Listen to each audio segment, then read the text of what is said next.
এবং এই সিদ্ধান্তটি হচ্ছে যুগপৎ ধারায় বৃহত্তর গণ আন্দোলনের এক দফার যৌথ ঘোষণা। এক দফা, আর কোন দফা নাই। বাংলাদেশের জনগণের ভোটাধিকার হরণকারী বর্তমান ফ্যাসিবাদী কর্তৃত্ববাদী অবৈধ সরকারের পদত্যাগ। এক দফা এক দাবি, এক দফা এক দাবি কে?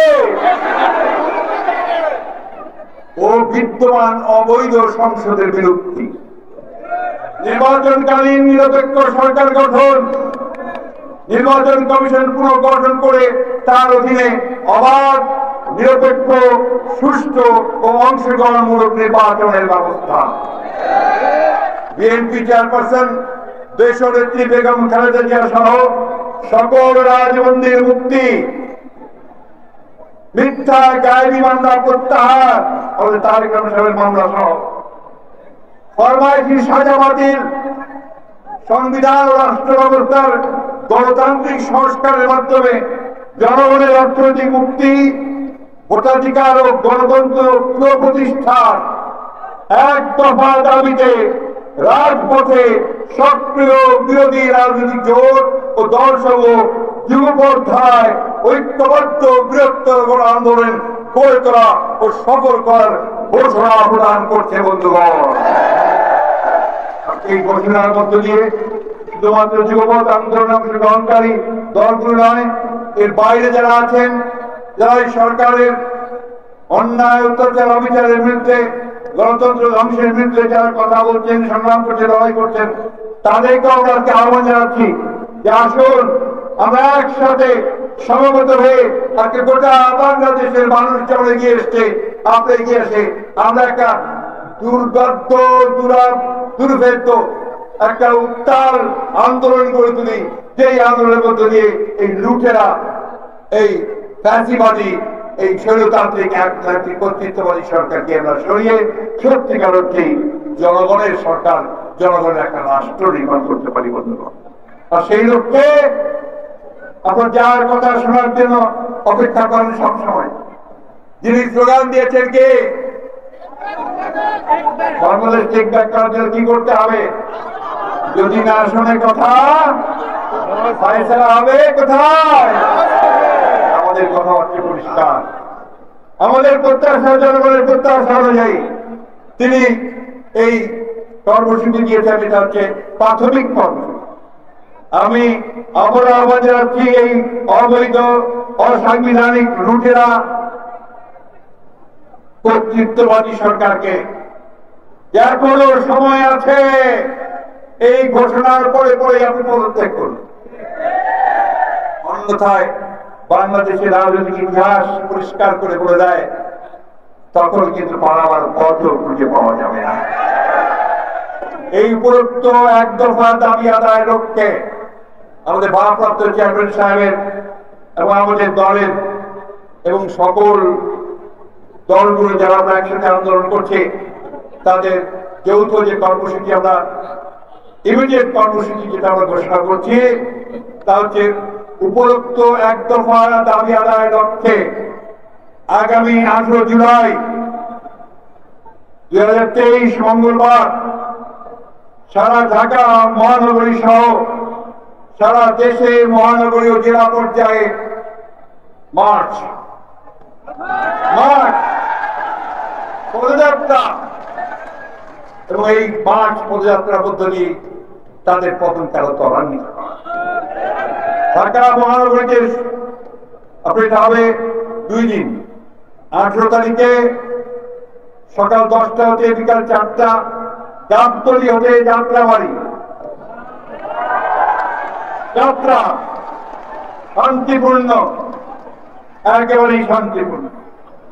19 তারিখে ঢাকা মহানগরীতে সকাল 10টা হতে বিকাল 4টা, উত্তরার আব্দুল্লাহপুর হতে পুরনো ঢাকার বাহাদুর শাহ পার্ক পর্যন্ত।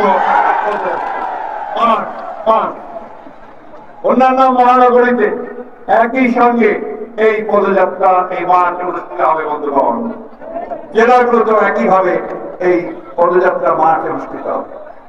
এটা হচ্ছে আপনার প্রাথমিক কর্মসূচি।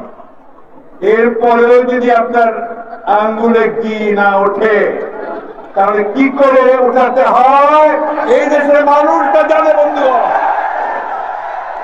আজকে যেভাবে শত বাধা বিপত্তি উপেক্ষা করে লক্ষ লক্ষ মানুষ এখানে সমবেত হয়েছে, আগামী দিনগুলোতেও ইনশাআল্লাহ 18 তারিখ 19 তারিখ শুধু নয়, তারপরে প্রয়োজনে আপনাদের প্রত্যাশিত কর্মসূচি নিয়ে এই কর্তৃত্ববাদী লুটের সরকারকে আমরা সরিয়ে সত্যিকার অর্থে একটা নির্বাচনের মধ্য দিয়ে আপনার নিরপেক্ষ সরকারের নির্বাচনের মধ্য দিয়ে আমরা জনগণের সরকার প্রতিষ্ঠা করবো।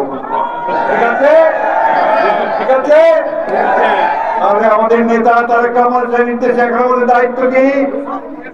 আমাদের সমস্ত কর্মসূচিগুলোকে সফল করা, তাই না?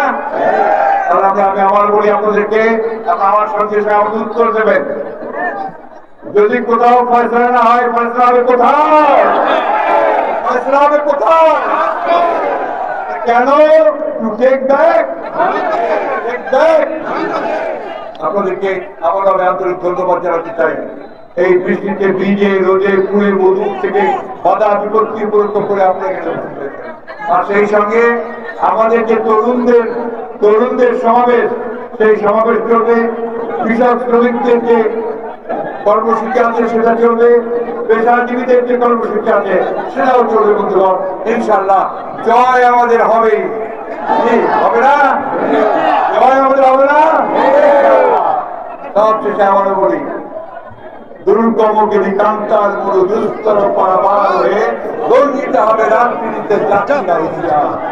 তুলিতেছে তরি, ফুলিতেছে জল, ফুলিতেছে মাঝি বল, কে আছে জোয়ান, আবার জোয়ান, হাকিতে ভবিষ্যৎ।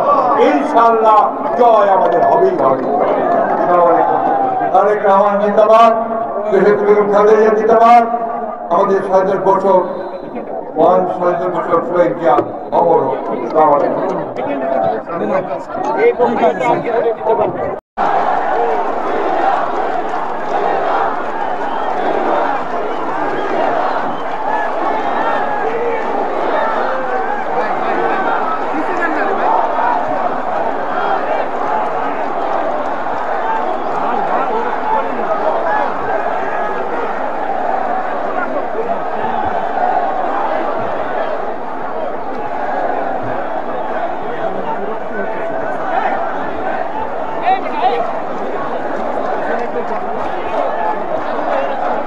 বিসমিল্লাহির-রহমানির-রহিম।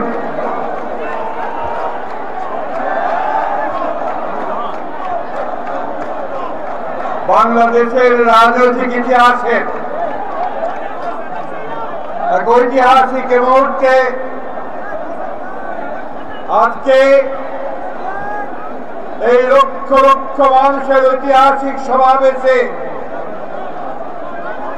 আমি আজকে বর্তমান প্রজন্মের তরুণ যুবকদের, তরুণ প্রজন্মের আশা ভরসার স্থল,